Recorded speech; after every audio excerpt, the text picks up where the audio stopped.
Well, we recognize outstanding individuals from all areas of the Rocky Mountain Southwest region. That is why I am very excited to introduce you to one of my heroes in journalism, Mr. Dean Staley.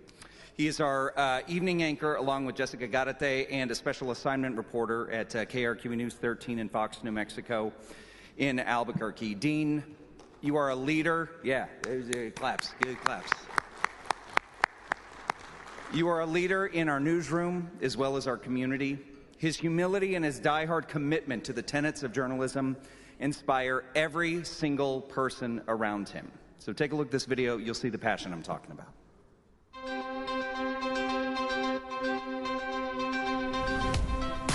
Dean Staley's path in journalism has been anything but ordinary. Dean Staley, Action 7 News. After earning dual degrees from Boston University in broadcast journalism and political science, he took an unconventional detour. He joined the Peace Corps and spent 2 years in Paraguay, teaching beekeeping and soil conservation. The experience deepened his worldview and sharpened the empathy that continues to guide his reporting today. He's a curious person, and he likes to figure out how things work and how things are connected. And on top of that, he's a great storyteller. It is also one of the most physically demanding. I think what's always struck me about Dean is what a naturally inquisitive person he is. And not just if he's working on a story, but around the newsroom, wanting to know about his coworkers, seeing a new face across the Thanksgiving dinner table. And he wants to know what that person's all about. And he has this really both charming and disarming way of asking questions of people just in very casual contexts that really makes you feel like you're the most important person in the room. So if gambling is your fancy... Dean began his broadcast career in Bullhead City and Flagstaff, Arizona, before moving on to Tampa, Florida. This is right near where the eye of the hurricane passed through, and you can see what she left behind. I was the primary anchor there, and he came as a general assignment reporter, and immediately made me nervous because this is the kind of guy that takes your job, you know, because he's just so good at what he does. Live from KSTP TV. His trajectory then carried him north to Minneapolis. Good evening, I'm Dean Staley. Where he anchored weekends for KSTP TV. It was there he took one of the most challenging assignments of his career, embedding with the U.S. Army's 101st Airborne Division for 3 months in Iraq. Some tense moments earlier today when one of the troops here at Camp Thunder found a coffee tin filled with hand grenades. His reporting offered viewers a rare and intimate look at the realities of war. Here are some of the stories we are following this morning. His career also took him to ABC News in Atlanta as a correspondent. We got a news guy writing with us. Oh, I'm serious. Ask him. Yeah, this is Dean Staley with King 5 News. And later to Seattle, where he anchored and reported for King 5 News. Despite his national and international assignments, Dean felt the pull of home. Good afternoon. 2 decades into his career, he returned to Albuquerque, reconnecting with the community where his journey began. He relates, I think, to people a sense of, you know, I trust that guy. He's real. He knows his stuff. And I'm proud of him. I'm proud that he followed me into being the evening anchor at Channel 13.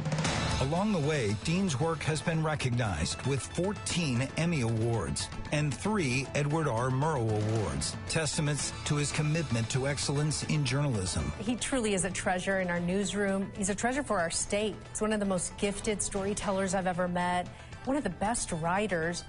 And he's truly just everything you could possibly want in a primary anchor.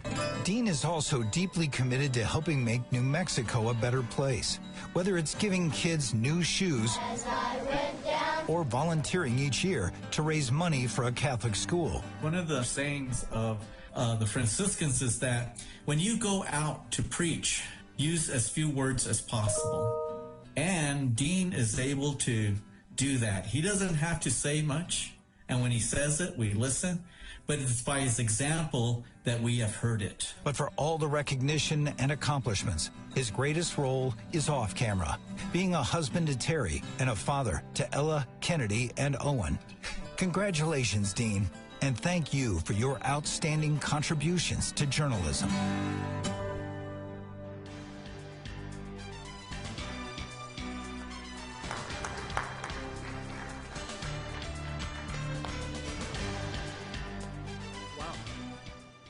I was having a pretty good night until I realized I had to follow Richard's signs.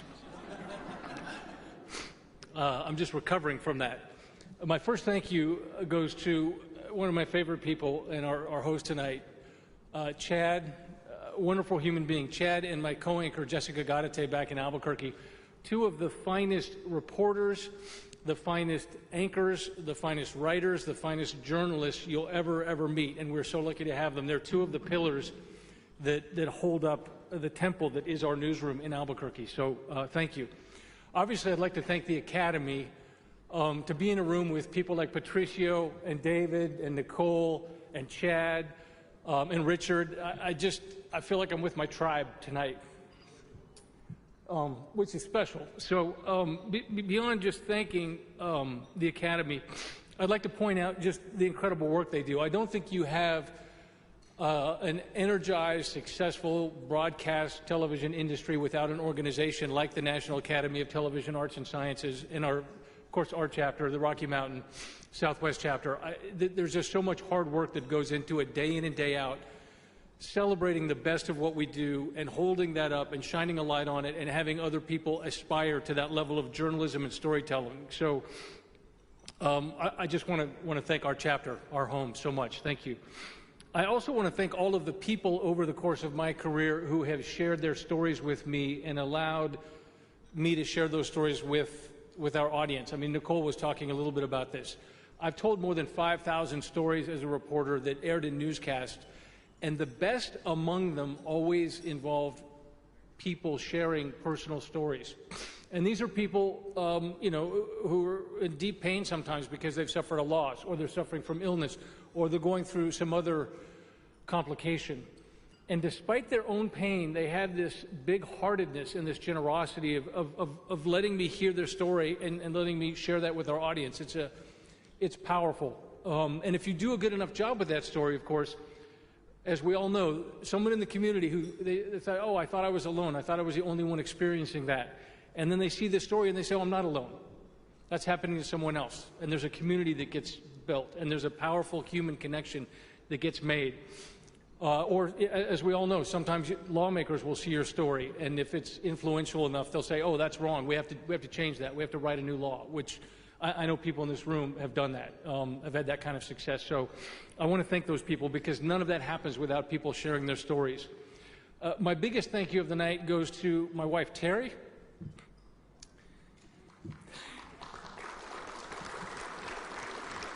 And my children, Ella, Kennedy, Owen. I spent a lot of years in the early part of my career in Flagstaff and Bullhead City and Abilene, Texas, different places, working really hard at my job and trying to get better and trying to learn from the people around me and just pouring myself into my work. And there's no question my job at that time was the most important thing in my life. And it wasn't until I met Terry that, like, almost overnight, right, you meet this woman and you start a family. And so, like, overnight, it becomes like the second most important thing. It's the greatest thing that's ever happened to me, so thank you, guys.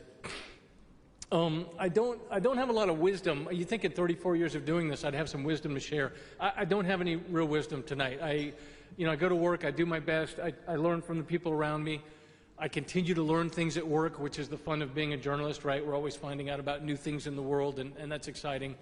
But I do have this encouragement, and that is, we're living at a time when newsrooms are stretched. They're stretched thin, and there are fewer people doing more and more jobs. And these people aren't being paid, any of them, what they're worth right now. It's a strange time. And there are fewer and fewer of those pillars holding up the temple that is the newsroom, right? People retire, people go on somewhere else to make more money. And then outside the newsroom, it's even worse. You've got literally millions of people who are content creators on social media. And they're good at what they do. They're great at, putting together little clips and distracting you for 10 or 15 or 20 seconds at a time. So we have all this competition who are competing for our audience.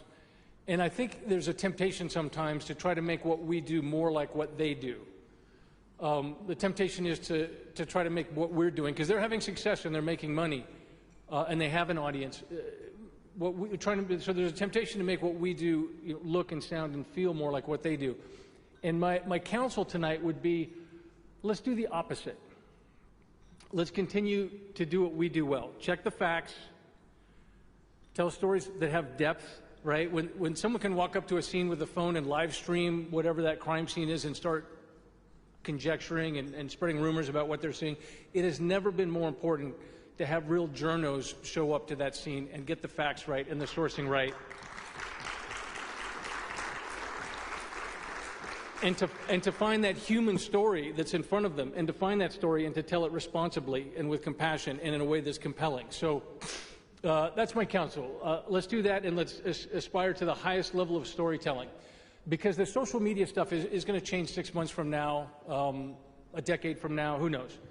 But as long as we continue to do what we do and do it well, and aspire to the highest level of journalism and storytelling, our stories will always resonate with our audience, and we will continue to make these powerful human connections in our communities. Thank you very much. Yeah.